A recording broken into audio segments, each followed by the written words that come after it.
With 7 older brothers, David's role in the family seemed insignificant in comparison. While his brothers pursued more important roles and trained for war, courage, and a calling from God that led him from the pasture to the throne. King Saul, who had once been chosen by God to lead Israel, had fallen out of favor due to his disobedience.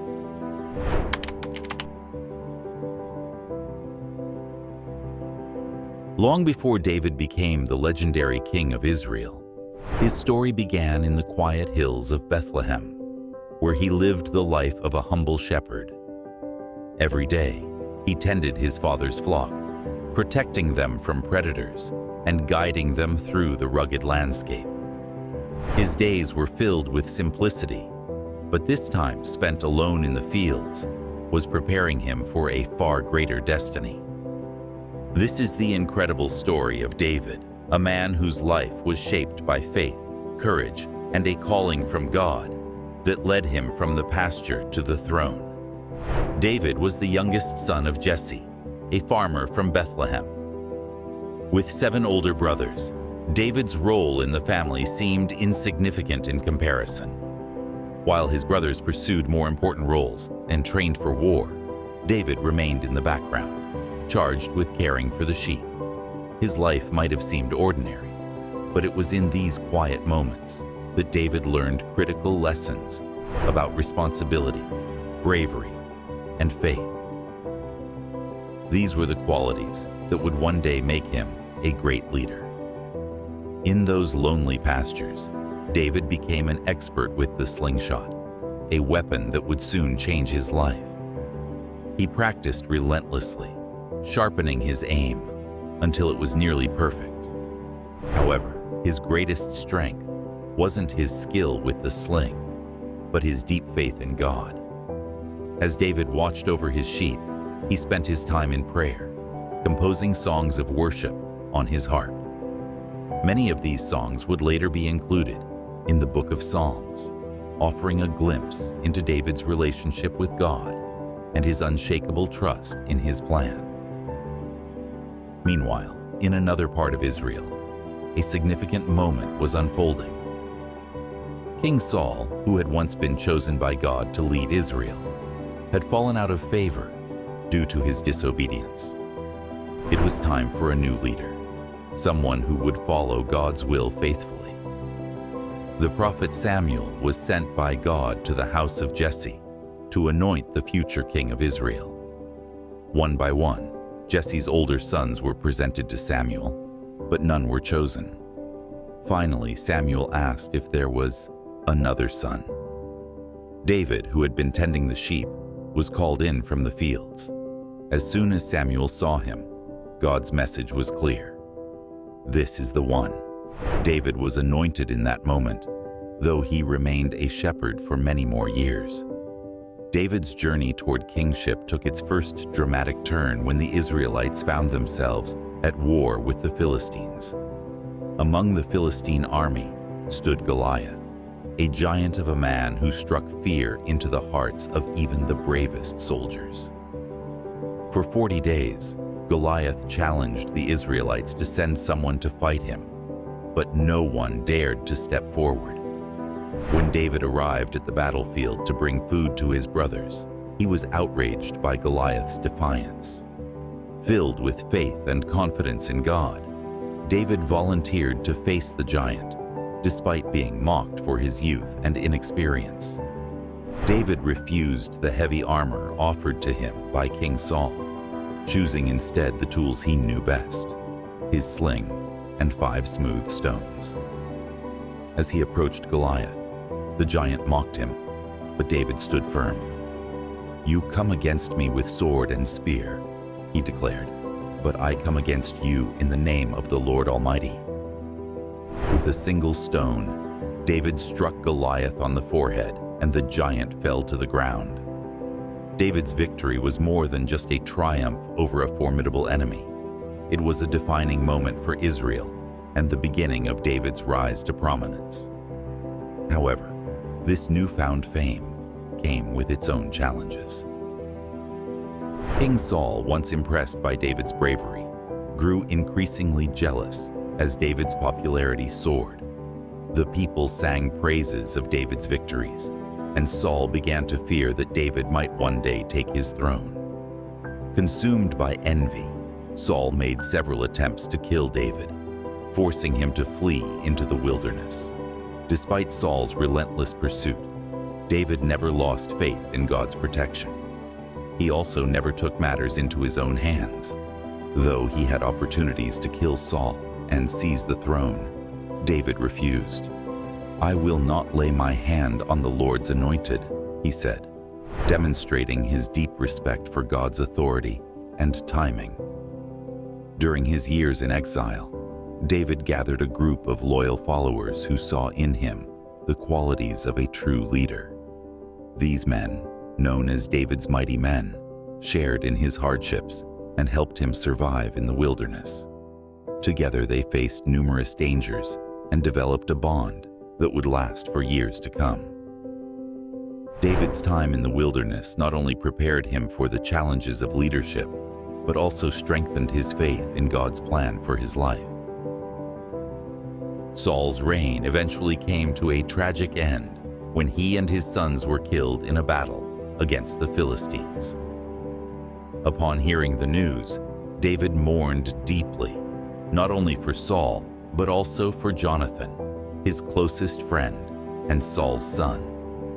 Despite Saul's attempts to kill him, David had always respected him as God's chosen king, and his grief was genuine.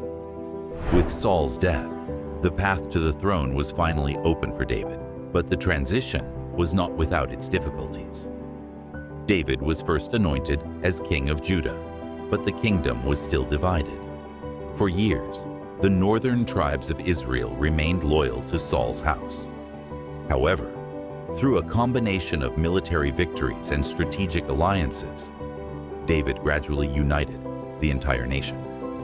After years of division, Israel was once again whole, and David was crowned king of all Israel.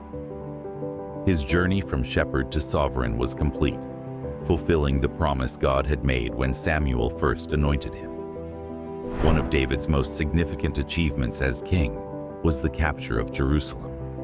Strategically located and historically important, Jerusalem became the political and spiritual heart of Israel under David's rule. To solidify the city's place as the center of worship, David brought the Ark of the Covenant to Jerusalem, an event that was marked by great celebration. David himself led the procession, dancing before the Lord in a display of joy and reverence that reflected his deep devotion to God. David's reign was also marked by military success. Under his leadership, Israel's borders expanded, and the nation experienced a period of peace and prosperity. David's military campaigns were victorious, securing Israel's place as a powerful nation in the region. However, despite his public achievements, David's personal life was not without failure. David's greatest moral failure came in his affair with Bathsheba, the wife of Uriah. When Bathsheba became pregnant, David attempted to cover up his sin by arranging for Uriah's death in battle. This act of betrayal was a grievous sin, and when the prophet Nathan confronted David, he was filled with remorse. David's response was one of deep repentance, and his prayer for forgiveness is recorded in Psalm 51. "Create in me a clean heart, O God, and renew a right spirit within me." Though David was forgiven, the consequences of his sin were severe, leading to turmoil within his family. One of the most painful consequences of David's sin was the rebellion of his son Absalom. Absalom's uprising nearly cost David his throne, and the conflict culminated in Absalom's death, a loss that left David heartbroken. Despite these personal trials, David never wavered in his faith. He continued to trust in God, even when his life was filled with difficulty and sorrow. In the later years of his reign, David turned his focus toward ensuring the spiritual future of Israel. His greatest ambition was to build a temple in Jerusalem, a permanent resting place for the Ark of the Covenant, and a central place of worship for the people. For David, this temple was more than just a structure. It was to be a symbol of Israel's connection to God, a sacred place where generations would come to seek His presence. However, God had other plans. In 1 Chronicles 28:3, God told David, "You are not to build a house for my name, because you are a warrior and have shed blood." Although David had long dreamed of building the temple, God revealed that it would be his son Solomon who would complete this task. Rather than dwelling on disappointment, David humbly accepted God's will and took on the role of preparing for the temple's future construction. He recognized that while he wouldn't build it himself, he could still ensure that the project would be successful.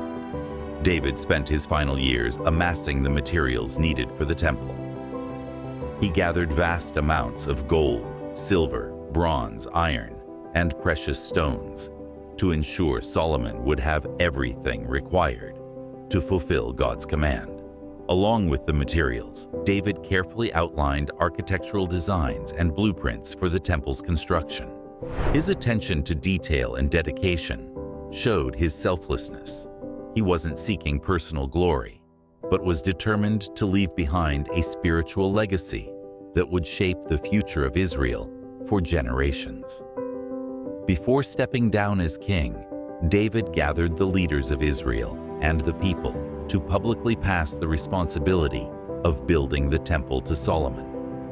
In a heartfelt address, David charged his son not only with the task of construction, but with the responsibility of leading the nation in faithful service to God. "Be strong and do the work," David urged Solomon.